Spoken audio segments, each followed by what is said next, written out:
ranch, an empty pantry, and no one left who believed she could keep either. The man who had cast her out was not a stranger but Silas Vale, her late husband's older brother, who claimed that a woman alone had no right to hold the land her husband had left behind. After the county clerk accepted his disputed papers, Eliza was left with the ranch, a handful of worn furniture, and $17.40 hidden in the lining of her sewing basket. Yet before she could leave, she opened the old family Bible that had belonged to her father, Amos Rook, and 7 tarnished silver keys slipped from between its pages. She knew of no locks they belonged to. She almost threw them away. Instead, she carried them back to the ranch she had been told was no longer hers. What Eliza did not know was that one of those 7 keys had been waiting for nearly 30 years to open a door buried beneath the ranch. A door connected to a promise her father had died trying to protect, and to something that could restore more than her own stolen future. Settle in, and let us tell you the story of Eliza Vale. If you're watching from a place that feels forgotten, tell us in the comments. Before the courthouse papers, before the widow's weeds and the locked doors and the 7 silver keys, Eliza Rook had been a girl who believed that almost everything worth saving began with patience. She grew up in the high country outside Bellwether, Colorado, where the hills rose in long blue folds beneath a sky so wide that a person could spend an entire afternoon watching clouds cross it and still feel they had witnessed only a small portion of the world. Her father's ranch sat beyond a crooked cottonwood grove near a creek called Mercy Run, though in dry years the creek became little more than a string of shallow pools shining between stones. Amos Rook was a quiet man with broad hands, a weathered face, and an unusual habit of repairing things other people had already decided were useless. He repaired cracked harness buckles, split wagon tongues, broken clocks, bent hinges, and once, to the amusement of the whole town, a schoolhouse bell that had been silent for 12 years. Nothing is worthless simply because it has been neglected, he used to tell Eliza. Sometimes it is only waiting for the right person to look closely. Those words became the first lesson she carried into adulthood. Her mother, Miriam, taught her another. Miriam knew how to preserve peaches, mend winter coats, treat a fever with simple remedies, and stretch a sack of flour farther than seemed possible. But what Eliza remembered most was the way her mother listened. She listened to people before answering them, to horses before approaching them, to the wind before deciding whether a storm was coming. Between them, her parents taught Eliza 2 things that would later seem almost insignificant and then, years afterward, prove to be the foundation of everything. Repair what can be repaired, and listen before you act. Eliza married Jonah Vale at 24. Jonah was not wealthy, handsome in the polished way of town merchants, or particularly skilled at conversation. He was simply dependable. He could ride through sleet without complaining, mend a fence in darkness, and remember the name of every horse he had ever worked with. Together they took over a struggling spread called Hollow Creek Ranch, a property Jonah had inherited from his mother. The ranch was not grand. Its house leaned slightly toward the east, the barn roof needed replacing, and the north pasture was so rocky that cattle avoided it in summer. But there was water beneath the land, or so old-timers said, and there were cottonwoods along Mercy Run that gave enough shade to make the place feel protected. Eliza turned out to be better at ranching than anyone expected. She learned the habits of the cattle, the moods of the horses, the mathematics of feed, the stubbornness of broken machinery, and the delicate art of dealing with neighbors who needed help but were too proud to ask. When a widow named Agnes Pike lost 3 hens to a fox, Eliza quietly gave her 4 chicks the following spring. When the schoolhouse stove broke, Eliza brought the replacement part herself. When a young ranch hand named Owen Bell wanted to leave because he believed he was too clumsy to learn the trade, Eliza told him that a steady pair of hands mattered more than quick ones. Jonah loved her for these qualities, though he rarely said so in grand language. He simply built his life around her. For 8 years they worked side by side. Their greatest dream was modest. They wanted the ranch to become strong enough that one day a child might inherit it, although that child never came. They never allowed the absence to make their home bitter. Instead, they filled their days with work and neighbors and the little rituals that made a place feel permanent. On winter evenings, Jonah would sit beside the stove while Eliza read from the family Bible that her father had given her when she married. The Bible was old, its leather cover softened by generations of hands, and its pages smelled faintly of dust, cedar, and time. Inside the front cover Amos had written one sentence in faded ink: "Keep what is true, even when the world forgets." Eliza never understood exactly what he meant. She assumed it was one of her father's many sayings. Amos had been dead for nearly 10 years by then. His ranch had been sold after Miriam died, and Eliza had inherited only a few belongings, including the Bible. She kept it because of the handwriting.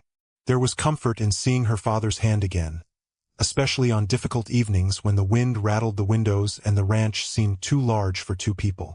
Then, in the autumn of 1897, Jonah fell ill after a winter storm. It was not a dramatic illness.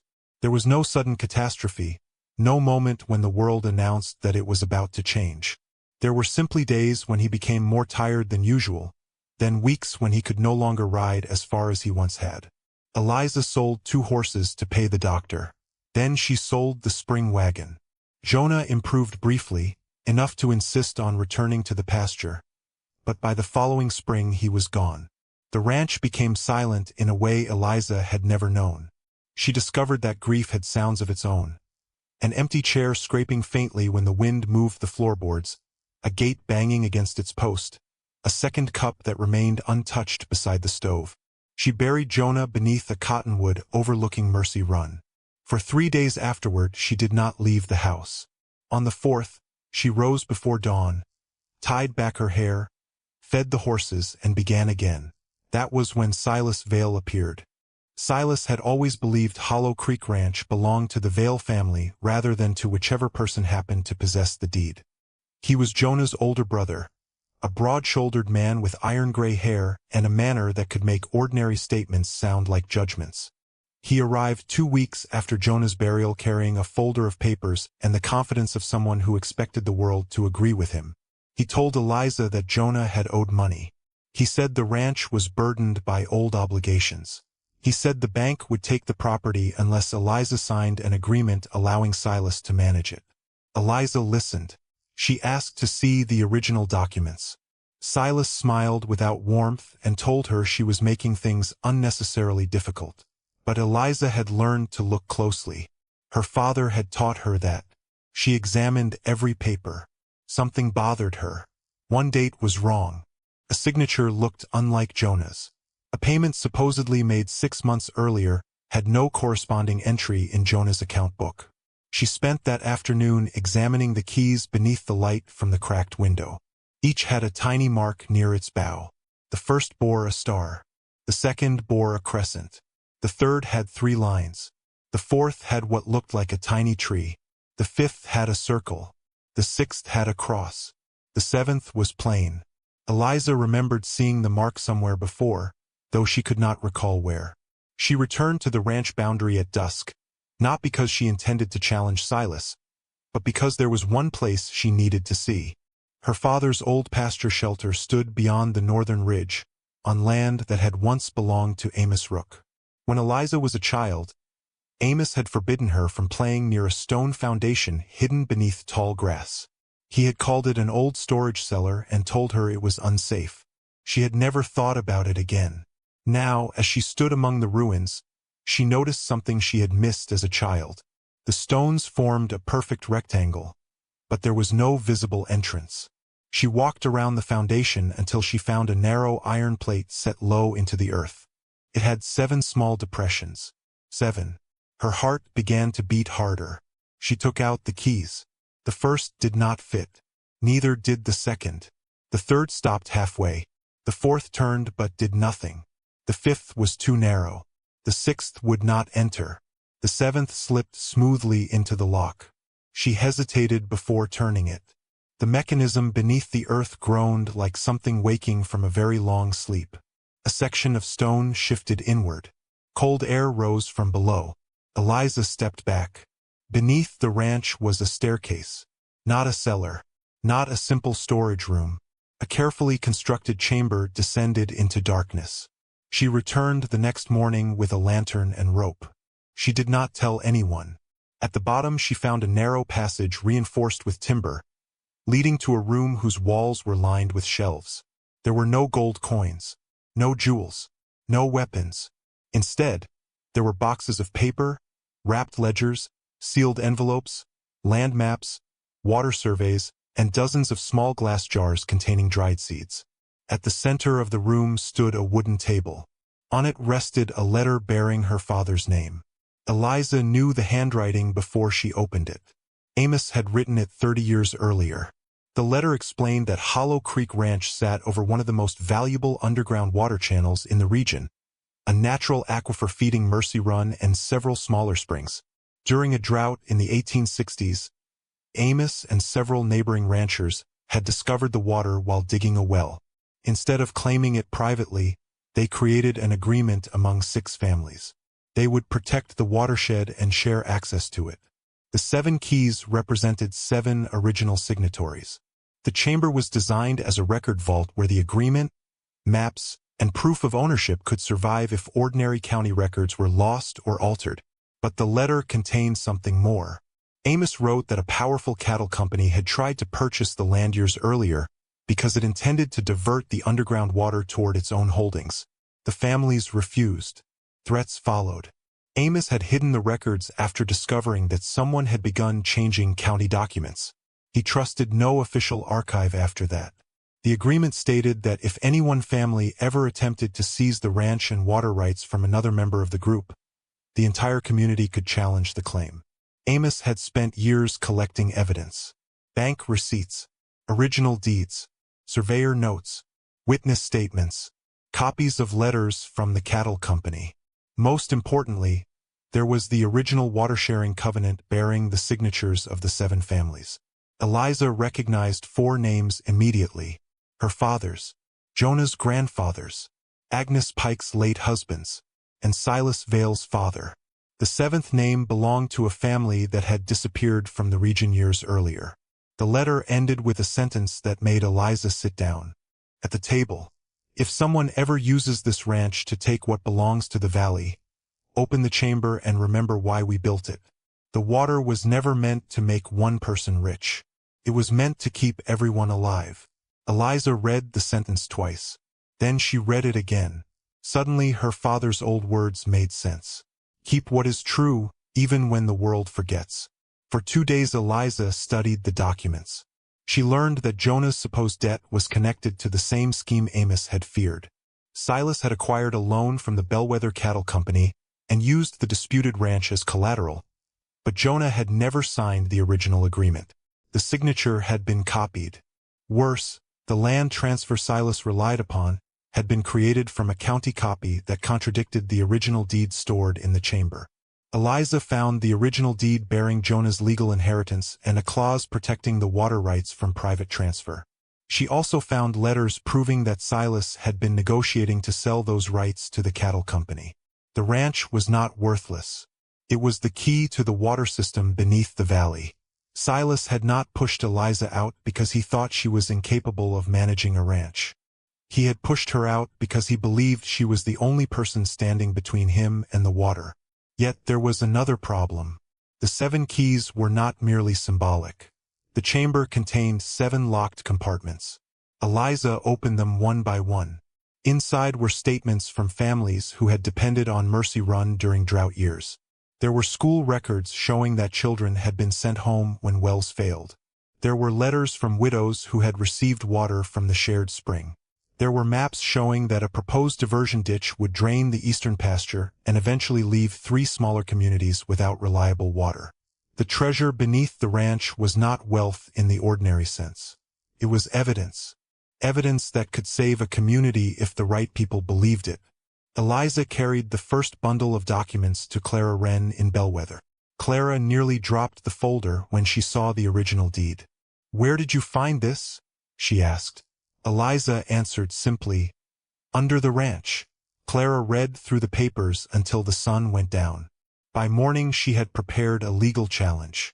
But Silas had already moved. He announced that Hollow Creek Ranch would be sold to the Bellwether Cattle Company within the week. He told townspeople the widow had become confused by grief. He said she had found old papers and imagined they had legal value. Some people believed him. Others did not know what to believe. In a small frontier town, reputation could travel faster than truth. Silas was a man people had known for decades. Eliza was a widow who had appeared in town with $17 and a Bible. Yet something unexpected happened. Agnes Pike came to Clara's office. Then Owen Bell. Then Edwin Marr, the county clerk. Each had a reason to be cautious. Each had seen something over the years that had never made sense. Agnes remembered her husband speaking about an old water covenant. Owen had found strange survey stakes near the northern pasture months earlier.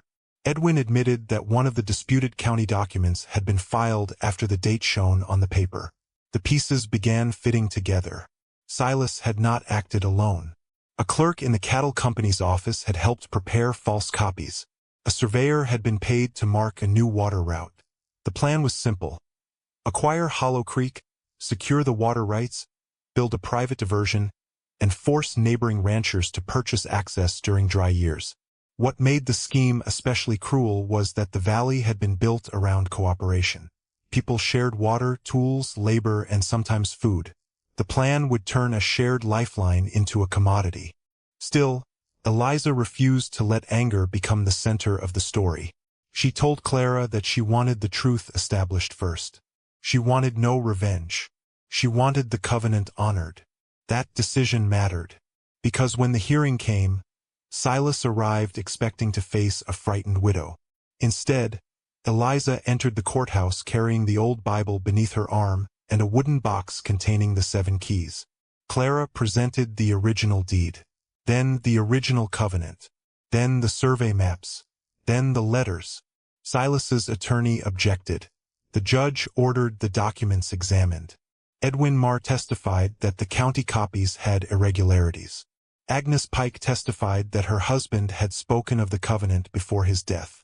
Owen Bell testified about the survey stakes. Then Eliza placed the 7 keys on the table. She explained where they had been found and how the 7th opened the hidden chamber. The courtroom became so quiet that everyone could hear the clock ticking. Silas looked at the keys for a long time. He knew then that the secret had survived him. He had believed Amos Rook buried the past. He had never understood that Amos had built the past into a safeguard. The judge ordered the original records sealed for examination. The sale was suspended. The cattle company's claim was frozen. And then came the moment Silas feared most. Clara presented the letter proving that he had been negotiating to sell the water rights before obtaining lawful ownership of the ranch. Silas did not shout. He simply sat down. The man who had told Eliza that she had no place at Hollow Creek suddenly had nowhere to hide from the documents he had assumed no one would ever find. His quiet justice came not through humiliation, but through the ordinary machinery of truth. His loan was called in. The cattle company withdrew. The county opened an investigation into the altered records. Silas eventually lost the money he had borrowed and the influence he had used to secure the false transfer. He was not sent away in chains. He simply discovered that a reputation built on control could collapse when people stopped lending it their trust. Eliza could have kept the water rights for herself. Legally, after the case was settled, she could have sold them.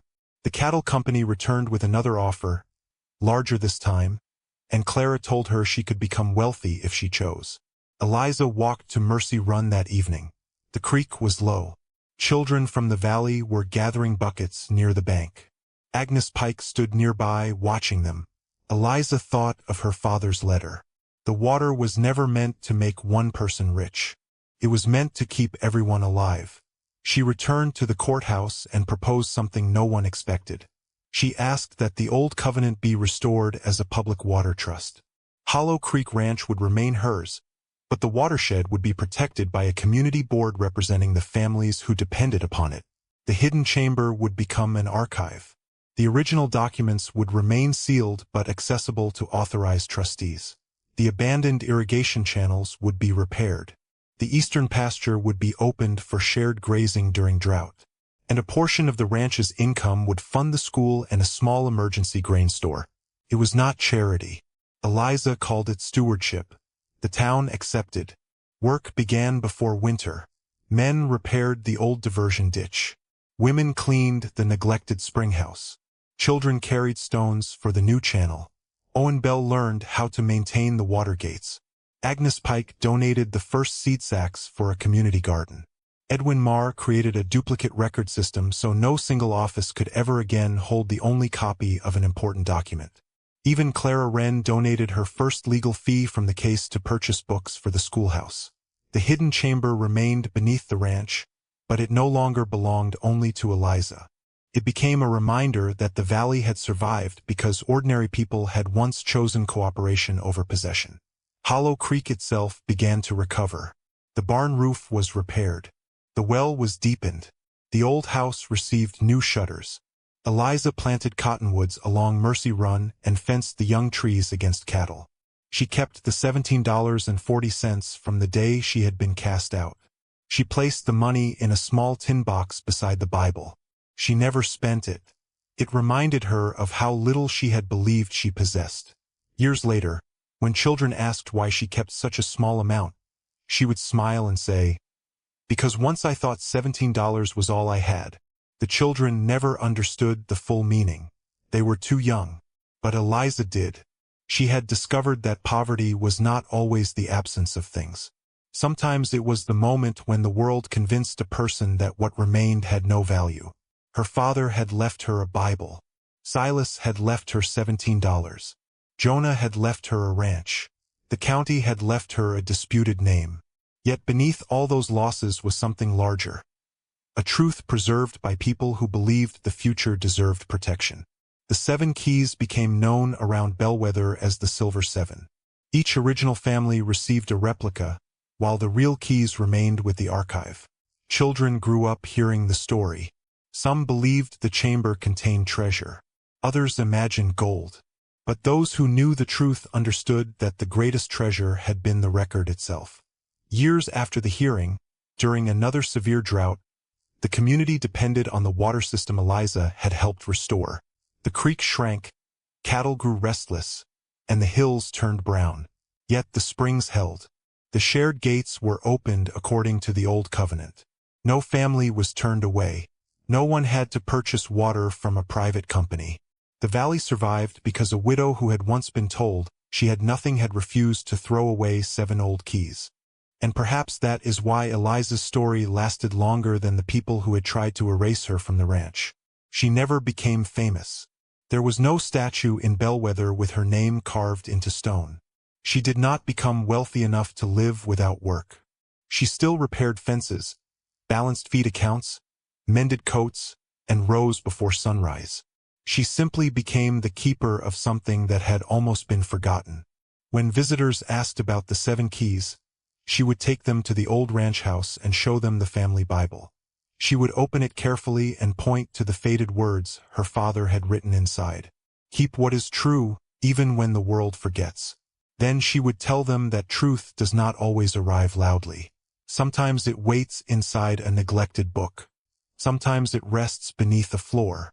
Sometimes it survives in a document no one thinks to read. Sometimes it belongs to a woman who has $17.40 left to her name. At 32, Eliza Vale had stood at the edge of the ranch believing she had lost everything. She had been a widow. She had been displaced. She had been dismissed by a man who believed power belonged to whoever could speak the loudest and sign the most papers. Yet the same woman who had walked away carrying 1 Bible and $17 returned carrying 7 keys and a truth that could not be purchased. She did not use that truth to punish the man who wronged her. She used it to protect the people he intended to exploit. And that was the quiet difference between revenge and restoration. Revenge asks how much the wrongdoer should lose. Restoration asks what can be saved. Eliza chose restoration. The ranch survived. Mercy Run survived. The valley survived. And Silas, who had tried to make Eliza feel powerless, learned the hardest lesson of all. A person can lose property, money, position, and even the certainty of tomorrow without losing the ability to begin again. The 7 silver keys were never really 7 keys to 7 doors. They were 7 reminders that the past can leave behind more than sorrow, can leave instructions, can leave evidence. It can leave a responsibility waiting for someone patient enough to recognize it. And when that someone finally comes along, the forgotten thing does not remain forgotten. Thank you for spending these quiet minutes with us and with Eliza Vale. If her story stayed with you, share it with someone who believes that being overlooked means being without value. And before you go, consider this: what is a time you found value in something everyone else had written off? If you enjoyed the story, subscribe to Berry Tales and turn on notifications for more slow, cinematic stories of courage, mystery, resilience, and unexpected redemption. Until next time, stay close.